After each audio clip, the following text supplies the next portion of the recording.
World Series game number 1, the Rangers are hosting the D-backs, and the D-backs are plus 143 on the money line. The Rangers are minus 170. The over-under is at 8 runs. The D-backs getting a run and a half on the run line are minus 145, meaning if you bet them that way and they win this game outright, you'd win.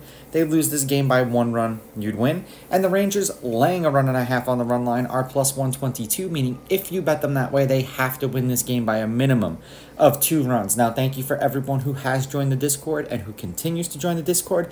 If you've not done so yet, go to my website, rawsportstalk.com, click on the membership tab.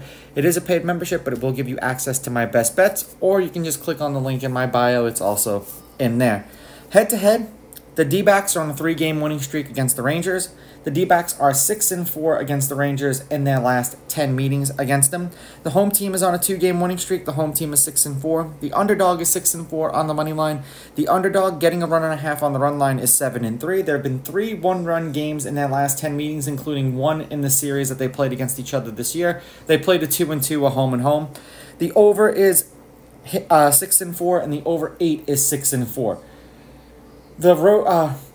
The D-backs won the 2 games that they played in Arizona 6-3 and 4-3. Then they won 1 in Texas 12-7. The Rangers did win the first game that they played against each other 6-4, and that was a game that Gallen pitched in. Gallen has pitched twice against the Rangers this year. 5 innings, 3 runs, 3 earned. They lost that game 6-4. That was in Texas, and he struck out 6.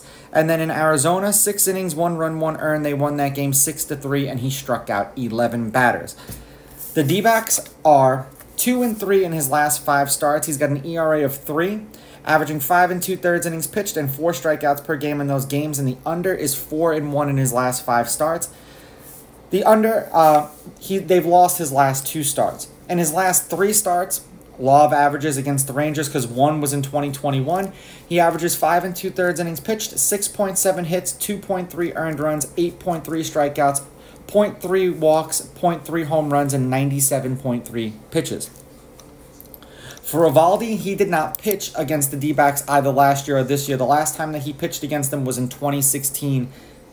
It's been a minute. So, the Rangers are 4-1 in his last 5 starts. He's got an ERA of 2.8, averaging 5 2/3 innings pitched and 6.6 strikeouts per game in those games. The over is hitting his last 2 starts, and the over is 3-1-1 in his last 5. Now, for the D-backs, they are 2-2 as a team in Gallen's 4 postseason appearances. He went 6 innings, 2 runs, 2 earned. They won that game 5-2 in Milwaukee. He struck out 4. 5 1/3, 2 runs, 2 earned. They won that game 4-2 in LA. He struck out 4. 5 innings, 5 runs, 5 earned. They lost that game 5-3 in Philly. He struck out 4. 6 innings, 4 runs, 4 earned. They lost that game 6-1. He struck out 1 batter, and that was at home. For Eovaldi, the Rangers have not lost any of his postseason starts. 6 2/3, 1 run, 1 earned. They beat the Rays 7-1 in Tampa. He struck out 8. 7 innings, 1 run, 1 earned. They won that game 7-1 against Baltimore at home. He struck out 7. 6 innings, 3 runs, 3 earned. They won that game 5-4 in Houston. He struck out 9.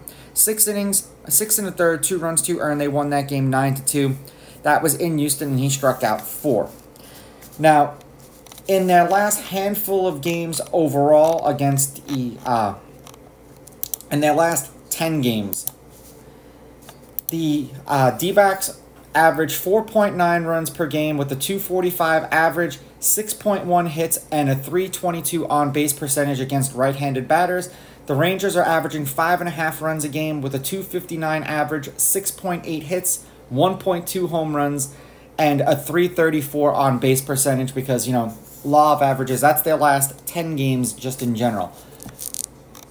I know that Eovaldi's hot, and if they win this game, he's probably going to be the reason why the Rangers would go on to win the World Series. I just think the D-backs have played the Rangers well. The underdog has been doing well in this series, and I'm going to take a shot here with the D-backs. I'll take the D-backs with the money line. I'll take the D-backs getting the runs, and I'm going to go over because even in the games when Eovaldi's team, when he didn't give up a bunch of runs, there was a bunch of runs scored. These are just my picks. If you disagree, please go with your gut, and please bet responsibly.